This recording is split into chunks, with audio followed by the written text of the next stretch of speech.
Bom dia, boa tarde, boa noite, galera. Sejam bem-vindos ao canal QAB. Depois de todo esse tempo que eu estive fora, finalmente eu terminei de configurar algumas coisinhas aqui novas sobre a questão da gravação.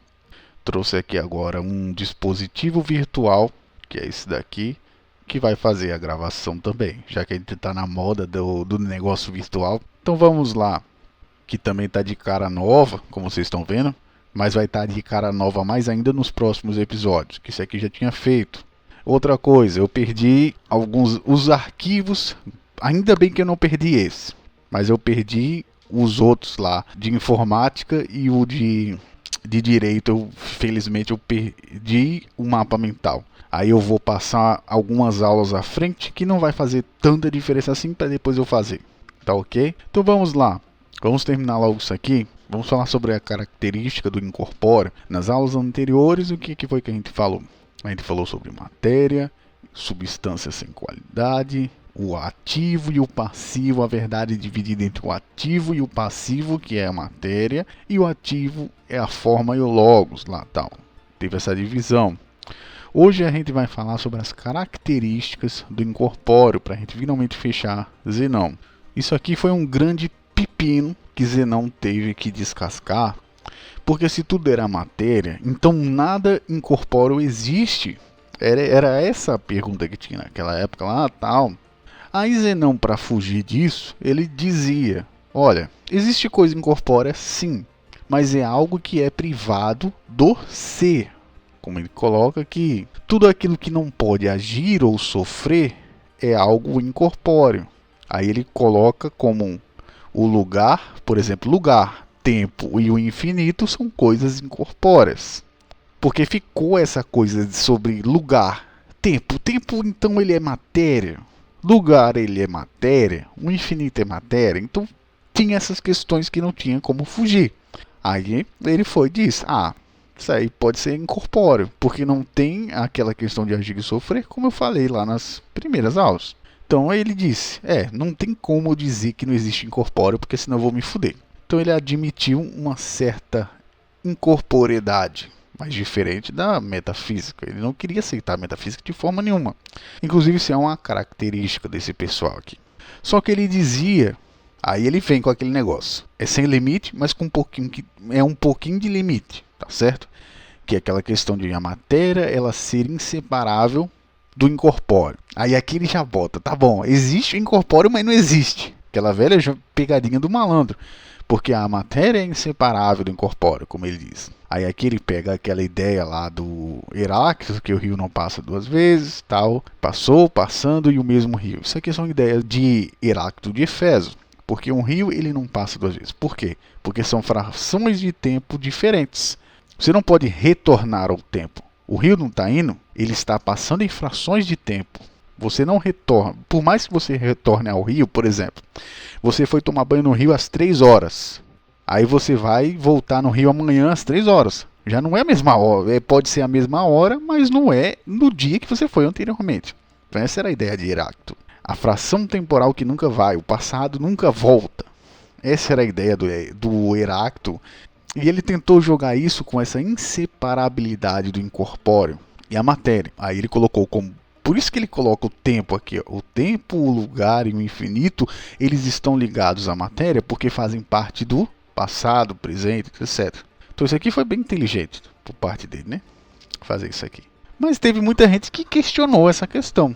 Já que eles são inseparáveis, por que não tira logo essa desgraça? Ele tira logo essa porra. Porque se são quase a mesma coisa, que não consegue se separar, você tem que entender que o pensamento dos caras é esse, mano. Pra que ele precisa de esse negócio se é tudo matéria logo? Não é mais fácil botar matéria logo? Vamos ser logo que nem o sofista lá daquela época. Pra que metafísica? Então essa era a ideia. Só que ele dizia: não é assim que a banda toca. Sempre existirá algo em algum lugar. Mas isso não deixou de abalar as estruturas. Dizer não, ter que aceitar que existe alguma coisa incorpórea, tal. Porque isso estremecia toda a filosofia do ser. O ser como o supremo de tudo ficava meio Tem aquelas coisas, entendeu? Porque ele queria ser o máximo possível materialista. Se você perceber, Epicuro, ele seguia essa mesma regra e também a cultura da época seguia isso. Aí a gente tem a questão dos modos. Os modos era muito levado por Aristóteles. Infelizmente a gente não falou sobre Aristóteles, só que ia dar uns 10 vídeos, no mínimo. E olhe lá, uns 10 vídeos de 10, 15, 20 minutos, cada um deles, porque é muita coisa. Ele deu a ideia de categorias fundamentais. Vamos discorrer um pouquinho sobre o que seria isso. Ele determinou 10 gêneros, como se fossem os gêneros supremos que constituem o mundo, vamos dizer assim. O mundo, a metafísica, etc. Construi tudo lá, essa porra. A ideia dele era que as categorias supremas elas se dividiam em 10. Substância, quantidade, qualidade, relação, lugar, tempo, posição, posse, ação e paixão. As categorias não são exclusivamente predicamentos ou termos. O que ele queria dizer com isso aqui? Ele queria determinar praticamente tudo. Quando ele fala disso aqui, ele queria colocar a ordem dos fenômenos. Se lembra da ordem dos fenômenos que eu falei lá anteriormente lá? Então isso aqui é uma forma rudimentar de olhar a ordem dos fenômenos, cara. Se você parar para pensar, paixão, ação. Se você lembrar muito dessa questão de ação e paixão, fenômenos racionais, fenômenos irracionais. Então você pode ver lugar, tempo, posição. Isso é a ordem dos fenômenos que Aristóteles descreveu. Mas só que os estoicos também descreveram o seu modo de ver as coisas. No caso, eles tiraram muita coisa e botaram sua substância e qualidade. Então a gente aqui tem muita coisa, tá vendo? Então eles mudaram aqui substância, só existe substância e qualidade. Mas conforme foi ficando mais difícil defender isso, aí eles tiveram que criar os modos. Aí o que é os modos? Os modos, eles são tipo o Severino. É isso que é. Mas como é que a gente vai resolver, já que é só substância e quantidade, como é que a gente vai resolver o resto das coisas aqui? Qualidade, tempo, posição, etc. Todas essas porra aqui. Mano, bota nos modos aí. É pra isso que servem os modos, cara. Se não deu pra resolver em substância e qualidade, aí a gente tem que ter um Severino pra resolver as coisas. Tanto que adivinha o que é que tem nos modos? Haha, olha só. Faço que nem o Peter Griffin no episódio lá da... Eu acho que é bem um avestruz que faz. Haha! Aí, ó. Lugar, tempo, posição e ação. Porque o negócio era negar Aristóteles. Não importa o que aconteça, mas eu quero negar Aristóteles e toda aquela filosofia antiga lá. Dos caras que eram os malvadão lá. Tinha muito essa... se você estudou os primeiros episódios, você sabe que a cultura daqui era anti-república, anti tudo que tem a ver com o Estado. Então é normal ser anti-Aristóteles, anti-Platão, etc. Faz parte da cultura da coisa. E aqui a gente tem os modos relativos. E aqui vem a inteligência. Isso aqui é muito importante, porque aqui ele mostrou uma inteligência muito maior do que a do Epicuro, porque aqui ele colocou coisas mais levadas à questão da psique como modos relativos. As coisas levadas mais para o mundo mais de natureza como modos originais. Olha só que coisa interessante. A quantidade, a relação, a posse e a paixão são coisas um pouco mais subjetivas. E aqui lugar, tempo, posição e ação são coisas mais objetivas. Então o cara, ele foi inteligente pra caralho, Zenão, pô. Muito legal essas partes aqui dele, sobre incorpóreo. Ele teve que descascar tantos pepinos quanto o próprio Zenão da época lá que teve que defender os Eleatas lá. Merece o nome de Zenão essa porra. E agora a gente vai para as últimas partes aqui. Vamos falar sobre o Apocalipse estoico, que também existia a doutrina do Apocalipse e tal. Isso não é uma coisa que surgiu dos hebreus, não. Todo mundo lá tinha... É porque tinha a ideia de... É o que eu já falei. Começo, início e fim. Quer dizer, início, meio e fim. Então, para eles ver o cosmo como algo infinito, que passa por ciclos e mais ciclos, era meio zoado, entendeu? Tá certo que tinha uns pré-socráticos que tinham essa ideia lá, tal. Se a gente pegar bem Anaximandro, etc. Esses carinha, até o próprio Heráclito lá tal, tinha uma ideia lá do infinito, lá, esse tipo de coisa, mas isso nunca pegava muito bem, entendeu? Até hoje não pega muito bem essa questão, porque as pessoas elas não conseguem compreender algo que é infinito. É a mesma coisa de fração. Você não consegue compreender direito frações. Porque se eu falar para vocês, me dê aí 2,17 de salário. Vou fazer compras com 3,42. Você vai dizer que porra é essa? Porque é difícil você fracionar as coisas em questões cíclicas e quase infinitas. Então vamos lá, vamos continuar. Todo cosmo foi gerado e é corruptível. Olha só essa ideia aqui, ó, que a geração ela já é corrompida de natureza. O que lembra isso de vocês aí, galera? O pecado original, isso! Esse cara já falava do pecado original. Ou será que teve influência? Os estoicos tiveram uma influência para a escritura da Bíblia. Isso é algo muito importante de escrever. Porque aqui a gente vê que ele fala sobre o pecado original. Ou seja, ou ele conhecia, ou então a cultura helenística ela foi absorvida pelo povo hebraico. Isso é uma coisa que está descrito lá no livro lá do A Bíblia Hebraica e a Bíblia Cristã. Um livro muito interessante. Ele fala sobre essa questão dos caras pegar um pouquinho do helenismo. Mas enfim, isso não é o assunto daqui. Onde existe vida, existe morte. Aqui nós vemos a dualidade que muitas vezes foi representada lá no começo dos pré-socráticos. Aí ele vai, já que existe vida e morte, existe início e fim.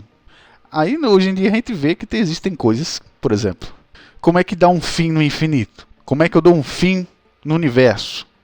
Como é que eu dou fim na energia? Porque hoje em dia se descobriu que a energia ela não se destrói, ela se transforma.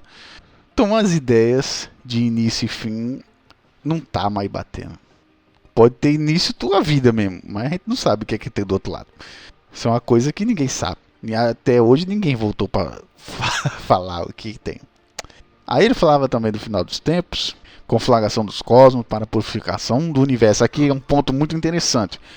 Porque quando nós falamos sobre o pecado original, nós falamos do ser humano. Aqui é algo mais amplo, porque ele fala sobre o cosmo. O cosmo ele já vem corrompido e vai corromper na zoeira fodida logo no meio. O universo todo está corrompido. Então ele fala sobre essa conflagração do cosmo, que já é corruptível pela sua própria natureza. Isso é uma visão muito interessante, que conforme a gente for entrando na era romana, as coisas vão ficando mais personalizadas, essas questões. Aí começa tudo de novo como um filme rolando. Isso aqui é um ponto muito importante, porque existe um filme, que o nome dele é esse aqui, Oculto. Não sei se vocês já assistiram ele, que é um bicho, um monstro, que mata as pessoas e as pessoas ficam lupando direto. E nessa parte aqui, é onde ele fala que as pessoas, que os cosmos são destruídos e eles voltam do mesmo jeito, para fazer as mesmas coisas, resolver as mesmas coisas, você se fuder do mesmo jeito que você se fudeu no outro planeta, vai se fuder do mesmo jeito, porque lá tem aquela questão do destino. Então você está entendendo que tudo isso aqui parece com um filme culto. Então para você entender o pensamento de Zenão nessa parte, assista o filme Oculto, que aí você vai entender o loop, como ele via esse loop. É importante. E vamos para a última parte, que são as divisões da alma humana. Nós temos as divisões da alma humana, e aqui ele fala que a alma humana ela é algo material, como já falei, que até aqui a própria ideia de um Deus é material. Só que existe uma penetrabilidade dentro dos corpos, que são compartimentos pequenos que juntam o corpo com a alma. Lembra lá do que eu falei ali? Que eles são quase inseparáveis, tá? O corpo e a alma. É como se ele quisesse dizer que a alma é quase uma psique, etc. Então vem dessa penetrabilidade das matérias, vamos dizer assim, que são inseparáveis, tal. Aí tem as partes, tal, que tem a central, que é a razão e o logos, que é o perceber, que eu já falei lá nas aulas anteriores. Perceber, a sentir, os anseios e o raciocínio são a parte central da alma humana. Existe a alma das sensações, que são os 5 sentidos. A formação, ele não fala muito sobre isso, mas é bom aí dar uma olhada em algum trabalho que fale sobre isso, porque eu não fui muito mais além do que isso. Só sei que existem os 5 sentidos, mas só que ele não fala muito sobre as formações. E nós temos as partes geradas. Também é outro ponto que é bem cabeludo dessa parte das divisões da alma. Então existe uma parte que é gerada, uma parte de sensações e a parte do logos. Ele dividiu a alma do seu jeito de ver as coisas. Também é outra coisa interessante. Outra coisa também que ele dizia, que a alma dos sábios sobrevive até o fim dos tempos. Isso aqui é outra coisa que tem muito a ver com o que é falado hoje em dia. Que é aquela questão, os sábios que sobrevivem até o julgamento final. Quando ele sobrevive é que a alma fica lá aguardando o julgamento final. Igualzinho, cara. Então a gente vê que existem muitas coisas aqui que são muito iguais. E nós terminamos a parte da física. Nos próximos episódios nós falaremos sobre a parte que todo mundo conhece, a parte da ética. Sempre é assim. Esquecem a lógica, dizem não à física e só falam da parte ética, que nem Epicuro. Epicuro é a parte ética, e esses caras só vão olhar a parte ética. Então, espero que vocês tenham gostado do vídeo de hoje e até a próxima.